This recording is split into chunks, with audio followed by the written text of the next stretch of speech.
Did you know that Alchemist Accelerator can operate a program for you? Welcome to Innovators Inside, the podcast for people working in corporate and government innovation. Brought to you by Alchemist X, the corporate services division of Alchemist Accelerator. Here you'll follow me, Rachel Chalmers, head of Alchemist X, as I talk to the industry's highest achievers and most compelling thought leaders. These are fly-on-the-wall conversations with leading practitioners in the field. They'll share their lessons learned so that you don't have to go through the painful experiences that they did. So sit back, relax, and get ready to level up. Today, I am thrilled to welcome Neha Sampat. Neha is founder and CEO at Contentstack, a leading content management system and content experience platform adopted by brands including Best Buy, Chase, Holiday Inn, Iceland Air, Morningstar, Miami Heat, Shell, and Walmart. Previously, Neha was founder and CEO of digital experience platform Built.io, which was acquired by German software powerhouse Software AG in September 2018. She's also the host of the podcast Dreammakers with Neha Sampat, featuring conversations with trailblazing women who pursue profit and purpose. Neha, thanks so much for coming on the show. Rachel, thanks for having me. I'm really excited to be here. It's a pleasure to have you. How are your corporate customers meeting all of the challenges of this moment? That's a great question. So, we work with a lot of large enterprise companies or organizations that have complex challenges when it comes to digital transformation or dealing with their content strategies and what they're trying to accomplish. And it really starts from a few different angles. The first of which is over the last 10 to 15 years, a lot of people inside organizations have decided to take technology in their own hands, and they've started to adopt their own platforms that they like to use or tools. And sometimes it's productivity, sometimes it's content, sometimes it's data, sometimes it's analytics. And what ends up happening is you've got data in all kinds of different systems and tools across the organization, and often those tools are not connected. And so that's one big challenge. Another is that business people and technology people are all technologists now, at least to a certain extent. And they often want different things. Businesses want to let their experts be experts. They want the business people to feel empowered and do what they want to do. They want technology people to be able to do cool and innovative things. And so they have to find technologies that help harmonize the two sides and bring them together. So that's kind of the second challenge. The third is that now, when you think about digital content, we're no longer just experiencing it on the web, which was true for over 2 decades. What's happening now is people have their mobile devices, they've got their smartwatches, they're taking walks and seeing digital screens everywhere. They walk into a store and there's digital displays. And so you're consuming digital content all the time, even if you don't even realize that you are.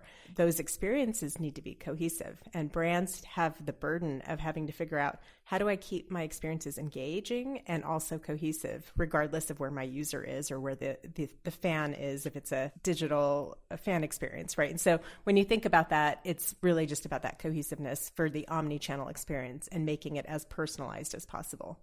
And then finally, the fourth thing is that digital transformation initiatives are changing very quickly inside organizations. It could be that there's a focus on AI and machine learning one year, or personalization or analytics, or changing the architecture to employ best of breed services. And you have to have technologies that can keep up with all of that. So if you look at kind of those 4 big trends that are happening across digital transformation inside companies, we start to think of Contentstack as being sort of at the hub or the center of it and helping to solve a lot of those problems. Your point about the consumerization of enterprise IT is a really good one, because this was a deliberate strategy on the part of a lot of enterprise software companies that wanted to create a grassroots movement and have these pockets of adoption within the enterprise. But it has led to that decentralization. The democratization part has been great, but the fragmentation of these bodies of institutional knowledge has been a huge challenge for a lot of corporations. It absolutely has. And that was actually the company that I ran before Contentstack was Built.io. And it was an integration platform that essentially was trying to solve that problem. If you look at any software or service or tool or IoT device or application, many of them now have APIs, and it was an API orchestration engine that would connect one point to another and orchestrate logic between them. And that became so common that now there's a whole integration world out there with companies like Zapier and MuleSoft and several others that are leading the charge, right? And so it's been a big problem, not just recently, but for years. And the beauty of it is that with that democratization, you are allowing experts to be experts. The problem and the burden should be on the technology side. Let the technology solve that problem so that people can do the things that make their experiences more innovative. And that's really what we focus on, is how do you let experts do their work and do the best work of their career and empower organizations to be able to empower their people. And Zapier in particular is a constant reminder to me, because it was a company that I passed at seed stage when I was an institutional investor. So every time one of my founders comes to me with an MVP built in Zapier, it's a reminder to be humble. Fair enough. Who do you think is doing particularly strong work in digital transformation? You know, what's interesting is we just passed the 1-year anniversary of an alliance called the MACH Alliance. MACH is spelled MACH. And what that stands for is microservices, API first, cloud native, and headless, MACH. And to me, that's sort of the future of where digital transformation is going, and how organizations will in the future think about building the best solutions that they bring to their customers or their fans. The companies that are involved in that, which includes Contentstack, but several others, I think are leading the charge when it comes to, new and innovative ways to do things digital. I'll give you a few examples. There's a partner of ours called Valtech, which is one of the 4 founders of the MACH Alliance alongside Contentstack.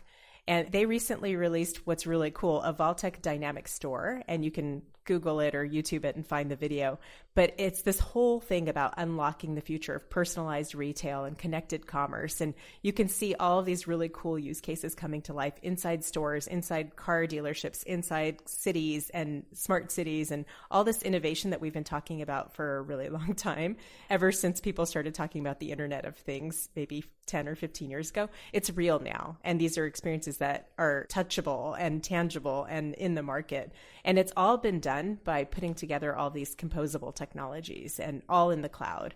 And it can be designed by the people that are feeling now empowered because the technologies allow them to do that work. And so that's one of the coolest things I've seen recently. There's a lot of vendors in the MACH Alliance that are kind of leading the charge here, including Contentstack, Commercetools, and BigCommerce on the commerce side, Algolia kind of on the personalization side, Cloudinary, Constructor, Binder, Gatsby, SmartLing for translation. So all of these companies are sort of leading the way.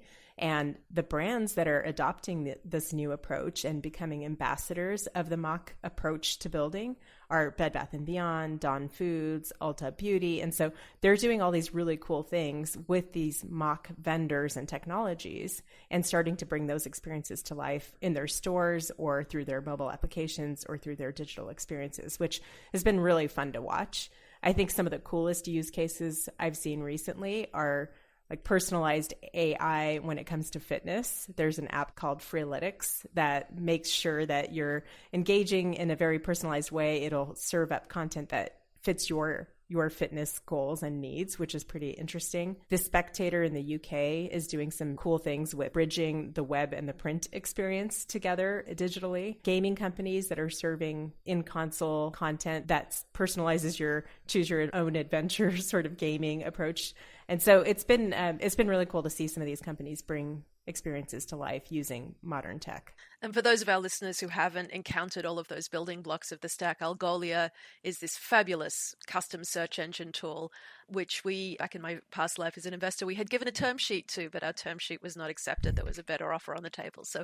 So far, this is a very painful conversation for me, Neha. Thank you for bringing up some very tragic memories. And on that note, what are some of the mistakes you've seen companies making as they try to deal with this new environment? I think the biggest thing is that there's this fear of change and a fear of failure. We always like to say stacks, not suites. And if you look at how the world has changed, the suites that people used to buy so they could have this one throat to choke mentality towards buying software, having one place to call for support, holding those large vendors accountable for all of the support experience. That monolith system no longer works, and it slows you down from innovating.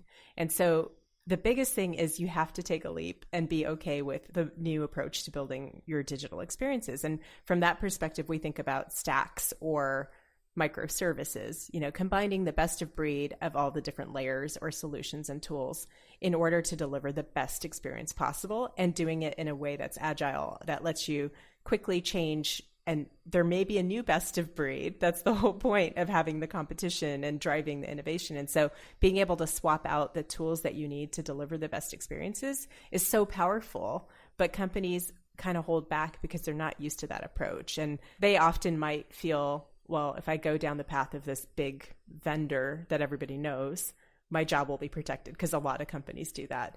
They're a little bit more nervous or shy about going down the path of working with multiple vendors and having to negotiate multiple contracts and potentially having to deal with multiple support experiences. And so the onus is a little bit on us as vendors to ensure that we can remove that barrier to entry. Contentstack today just announced what we call Care Without Compromise, which essentially is working with some of the brands and vendors that I mentioned earlier, ensuring that if you come to Contentstack, but you have an issue with one of our partner companies, that we'll make sure that we have a soft handoff. We'll take care of the customer. We'll make sure that the same SLAs are honored on both sides. And so it's this approach to essentially allowing companies that maybe have been a little bit shy about adopting the new approach, giving them a really easy way and a frictionless way and a worry-free way to do so. You mean you're not just going to blame-storm your customers and point fingers when they're in trouble?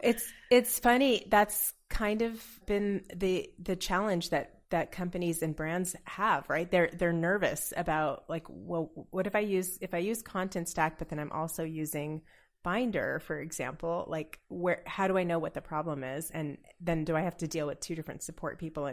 And so we're trying to take all of that off the table and make it really easy and seamless for you to work with any of the best of breed vendors and mix and match them however you need to in order to feel supported and cared for. It's not very Oracle-y of you. No, we're not kind very of the Oracle-y. opposite of Oracle. Speaking of Oracle, I worked at Sun Microsystem many years ago. So yeah, speaking of pain points. Yes.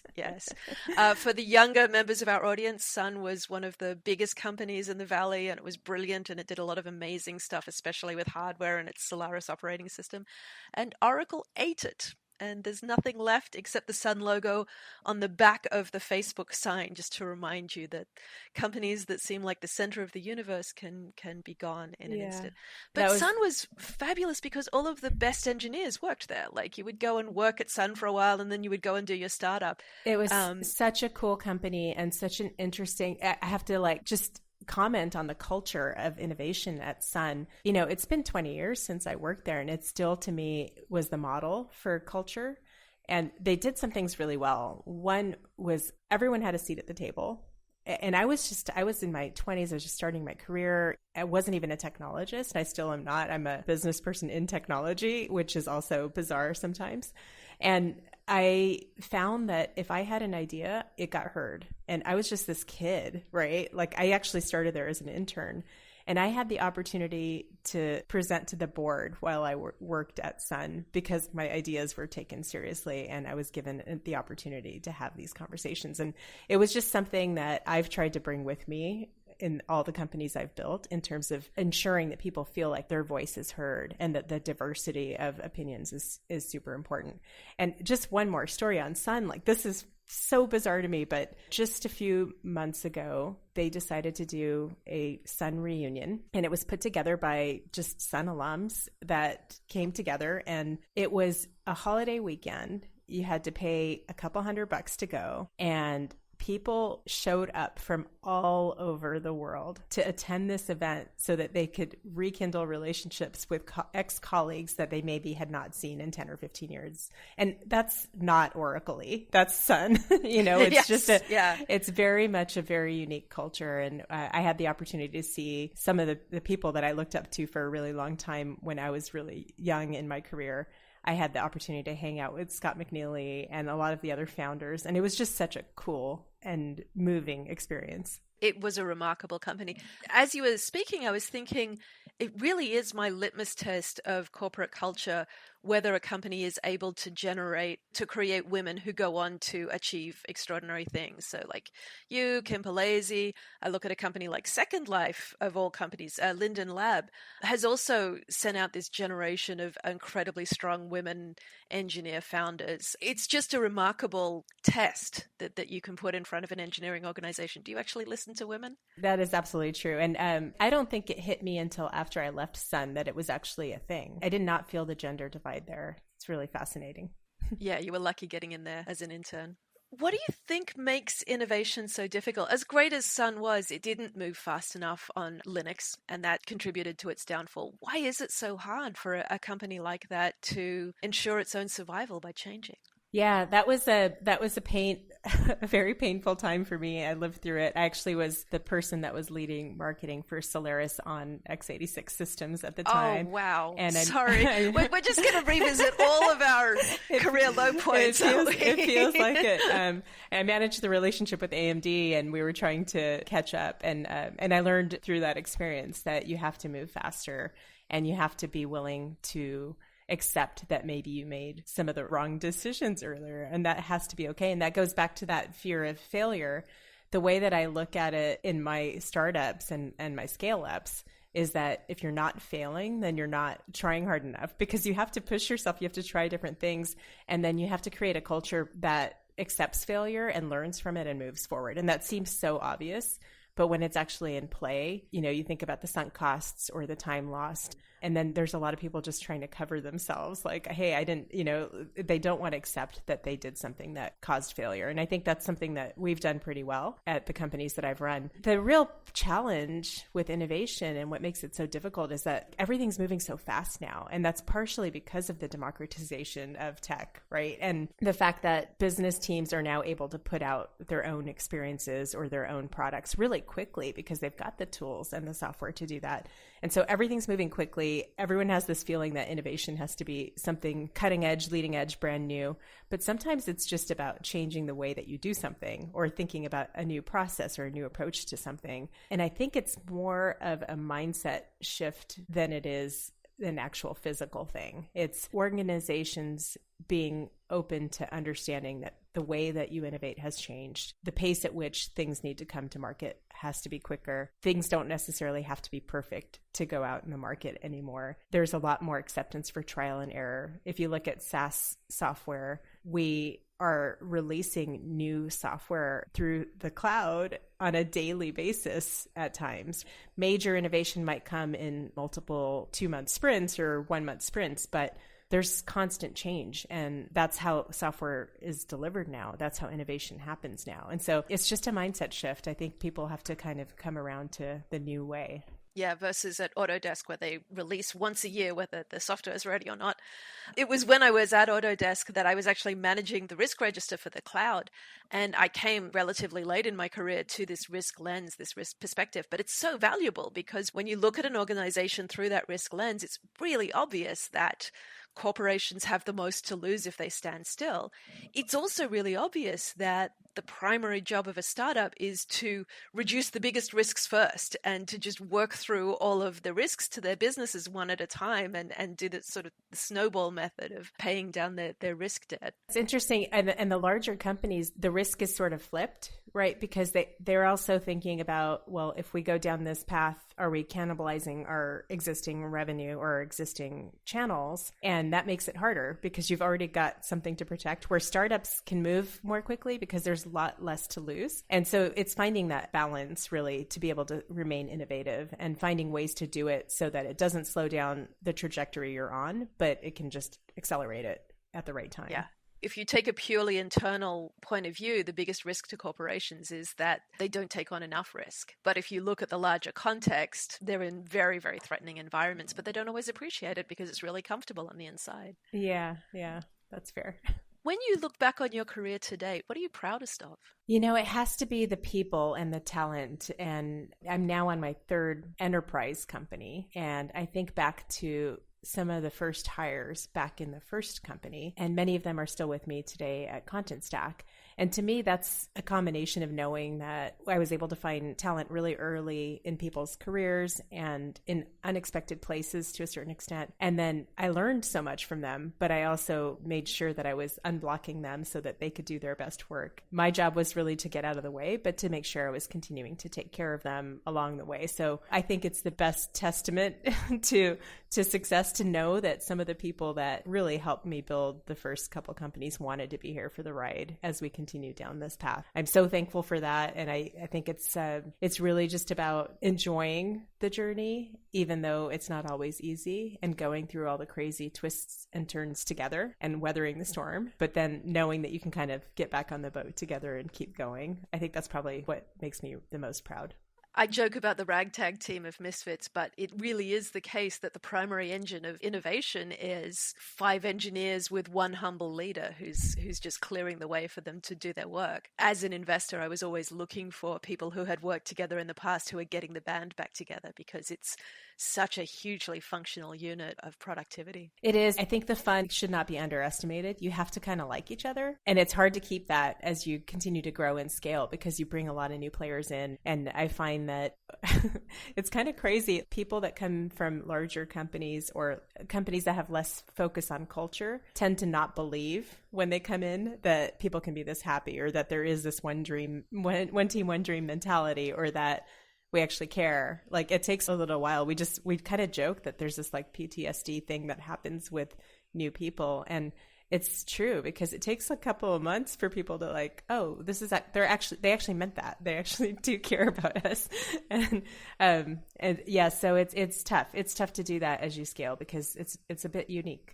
There's so much culture washing out there as well. I can understand why people get cynical, because you'll have these company values which are up on the wall and routinely violated in the conference room. It's difficult for people to trust when they do enter an environment which is high trust. Yeah, and upholding values and focusing on values takes time. And it's time away from the day-to-day business. And as a company of our size, you're so focused on getting to the end state. You know, you've made a commitment to a number. Everyone's trying to drive to that number. We actually do take time out of our schedules to think about our values and make sure that we're living them. They're a part of our OKRs. We build it in. There's a whole section just on our values and how we live those values and uphold those values. We hold what we call CVAs, Contentstack Values Awards, which is a ceremony, and people are essentially recognized for upholding values. And it's all based on what colleagues have submitted and colleague nominated. So it's all very peer focused way to focus on upholding values in the organization. It's not easy to do, but it's important.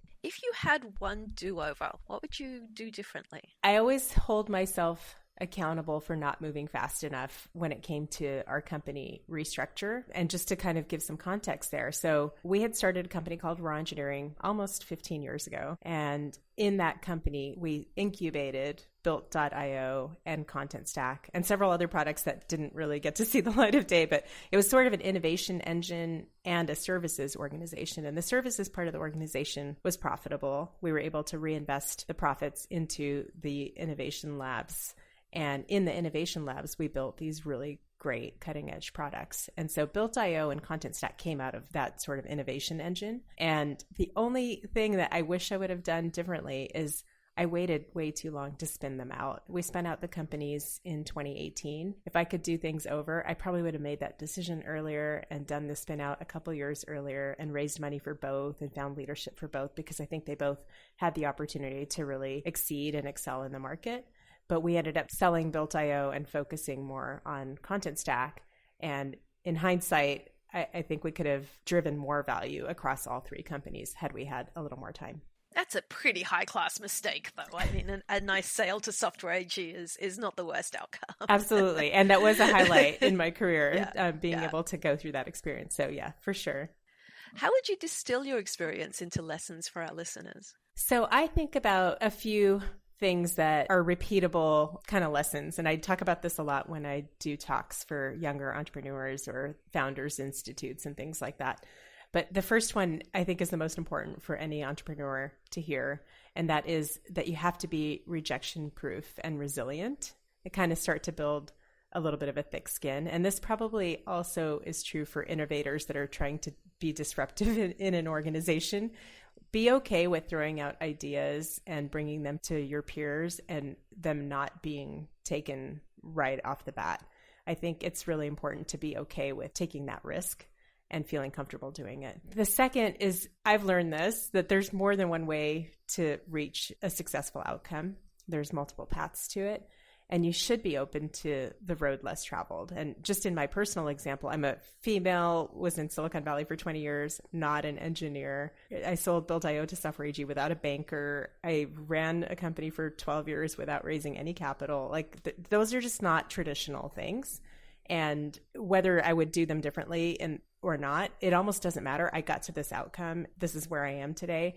And I took the road less traveled, and that was okay. It resulted in good things for me and the company and the team. The third thing is to always remember you get what you pay for. And and sometimes you learn this the hard way. So when it comes to, I think, two main things, people and technology, invest wisely.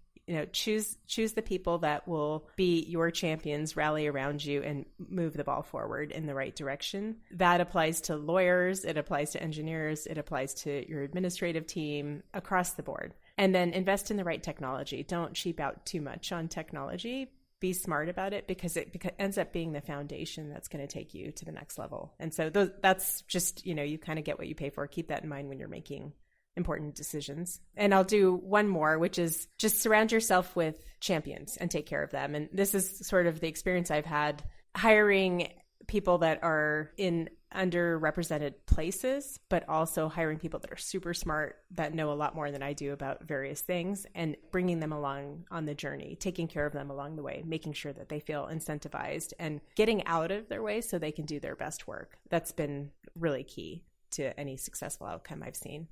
What's really interesting to me about your 4 lessons is they all revolve around the quality of your relationships, because the only way you can be rejection proof and resilient in the face of endless people saying no to you is by investing your ego not in your ideas or in your success, but in something else. And that something else invariably turns out to be relationships. When you're thinking about getting what you paid for in terms of bankers and lawyers, again, it's about the relationship. It's about how much you can trust them. It's about their integrity. So it's really interesting to me that what you describe as the culture of Contentstack is also really evident in what you describe as your lesson for younger founders. Thank you. Yeah, I've never thought about it that way. I'm definitely a people person, and maybe that comes from not being so much of an engineer, but being more of the business mindset. I've built my companies through pulling people together. Business, but not finance. I mean, it is the road less traveled. You've walked away from venture that you could have raised. There is an enormous pressure, particularly when you take a lot of venture, to make decisions that are in the interests of the money rather than the people. But having bootstrapped and being able to sell your own products has given you a lot of latitude to focus on what's best for the people rather than avoiding hurting the money's feelings. Fair enough. How do you think the pandemic might affect corporations in the longer term? I think it's been really interesting. So I started off maybe in the first couple quarters believing that it was completely okay to just work from home and we could still be as productive and build relationships, and we founded the MACH Alliance in the middle of a pandemic. I raised my Series B in the middle of a pandemic. And, those were all things that you can successfully do remotely. I found that on my first trip back to visit my San Francisco team just a couple months ago, or not even 3 weeks ago, I found that it was so remarkable how much we were able to accomplish in just a few hours, and how many Zoom calls that would have taken had we not been together in person in a room. And so I think that what that comes down to is there has to be a hybrid approach to how we continue to work, and flexible schedules are going to become pretty normal. And I think that's really a great outcome from the pandemic. I think access to jobs and talent for employers, and access to capital, the fact that I was able to raise my B, which was not a small amount. I did a $57.5 million round with a brand new— Congratulations. Thank you. With a brand new investor in the mix who I still today have not met yet in person. And we did that all building relationships and building trust over Zoom. And I think that the hybrid approach to continuing to do the work that you need to do, but having the opportunity to return to work if you'd like, or at least travel to spend time with your teams, is going to become very normal, especially in tech companies. And then the other piece is we did spend a lot of time learning about what employees need to feel safe at work. And a lot of that was about their health and their fitness and the need to be able to take time off, even though there's nowhere to go and you're stuck at home. And, just some of that focus, I think, will carry over even as things start to return to more normalcy. I think that focus on wellness is something that will stick with us. And I hope that it does. It's been important to focus on that and continuing to invest in the culture of the company. With all of the stuff that you're working on, how do you avoid burnout? I love music. I like to dance alone. I am actually on the side as a hobby. I'm a certified sommelier. So I love to explore wines, learn about them, read about wine regions, winemakers, producers, viticulture. And I try to host wine events. I've had to do many virtually for the last year and a half, but looking forward to returning to doing those in person again. I do love to travel, and usually outside of the pandemic, work allows me to do a lot of that. So that's also a lot of fun. Yeah, so I have hobbies that I enjoy a lot, and they take me away from stress of the everyday work life. I'm pretty good at compartmentalizing. I can kind of put things into a box and give myself a little break and then go back to the box. And that really helps. Well, I also like wine very much. So if you ever need anyone to fill out a spare space in one of your wine tasting parties, keep me in mind. I will absolutely do that. Neha, what's the best way for our listeners to connect with you or to follow your work? So I am on LinkedIn pretty religiously, and it's Neha Sampat. And you have to know that there are two of us with the same name, and we often get confused. So look for the one associated with Contentstack. And I host a podcast called Dreammakers, which tries to bring together several women to have conversations about success and purpose and what it takes to bridge both of those things. And so you can listen to the podcast or tune in or participate. And those are probably the best ways to get a hold of me. Okay, for the next 5 years, everything in our industry goes exactly the way you hope it will. What does the world look like in 2026? So from the perspective of technology, digital experiences are going to be super cool and interesting, and to the point where I will feel like giving a lot of my personal data, because the value that I get in return is going to be so dramatic and so engaging that I will start to feel like that's part of the currency. And I think that's what I've called for years now the opt-in economy, which we haven't even really touched. But if you think about personalization and personalized experiences, and not in a creepy way, but in a way that brings you real value to your life and ease to how you do your work and convenience to how you travel, those are the types of things that I think are going to change. And we're going to start to see it happen really quickly because all of the technology is now there. It's in the hands of the innovators to get us over the finish line. From the perspective of tech, I see that happening and I'm excited about it. From the perspective of everything else in the world, one thing I care about a lot is just a more level playing field. And that refers to women in entrepreneurship, women in tech, and all STEM related careers. Also, just generally, if you think about people, and this is another thing that I tend to be really passionate about, is just people that are in places that maybe just don't have access to the same opportunities. Being able to access that talent or cultivate that talent is super valuable. And it's easier now than ever before because of the technology that exists and because what used to be a digital divide is no longer really a divide. And even just the experience I had with raising in a pandemic, knowing that someone sitting in rural part of India or the Philippines that has a really good idea can raise money now, that's to me really powerful. And I think we'll start to see the playing field become more level. And that gets me really excited as well. I think so. Over in our startup accelerator arm, our batches are becoming more and more international as more and more folks get access and exposure to these ideas. It's really exciting to me. Is there anything else I should have asked you? You know, I think one interesting thing is what keeps you going, because I'm curious to ask you that too. We do a lot of hard work and we spend a lot of time just kind of giving and cycling, and that whole resilience, constantly being beat up. And why do you show up again the next day? Why do you get up in the morning and still smile? And why are you still laughing now? You know, and as an entrepreneur, you just get beat up a lot. It's tough, but the wins are so much fun. And in this entire time, I've never been bored. And one of my life mantras is to never be boring.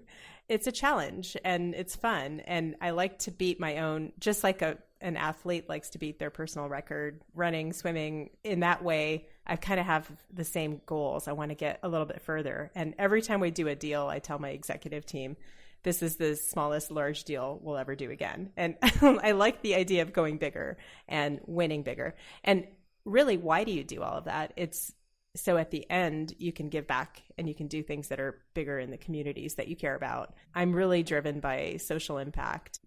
I feel like the more I do, the better example I can set, the more I can do to give back to the world and help level the playing field. And so that's what keeps me going. It's a really deep question. I think what keeps me going is those moments of epiphany when people connect with another person and they realize how to create a product that makes that other person's life easier. I think you build out from that epiphany into systems that actually are compassionate and build in slack for human error. So I look at Edith Harbaugh's company Launch Darkly, which lets you release in production and make mistakes and roll back and no harm, no foul. It actually instantiates a kind of blamelessness in the technology. And I think that's how we can connect our technology practice with our social impact practice, by making the tech itself more humane and more accessible and more democratic. So a really great question. Thank you for asking that one. Great. Neha, it's been a delight to have you on the show. We'd love to have you back. Thank you so much. Thank you, Rachel. This was a lot of fun. This has been Alchemist X Innovators Inside. You can find the transcript of this conversation plus links to whatever books, articles, TV shows, and apps we talked about on our blog. And stay connected by following us on Instagram, Twitter, Facebook, and LinkedIn. If you found the podcast valuable, feel free to share or tell your colleagues. We love hearing from you. Send us your comments, feedback, suggestions for future guests, or just say hi by emailing us at innovators@alchemistaccelerator.com.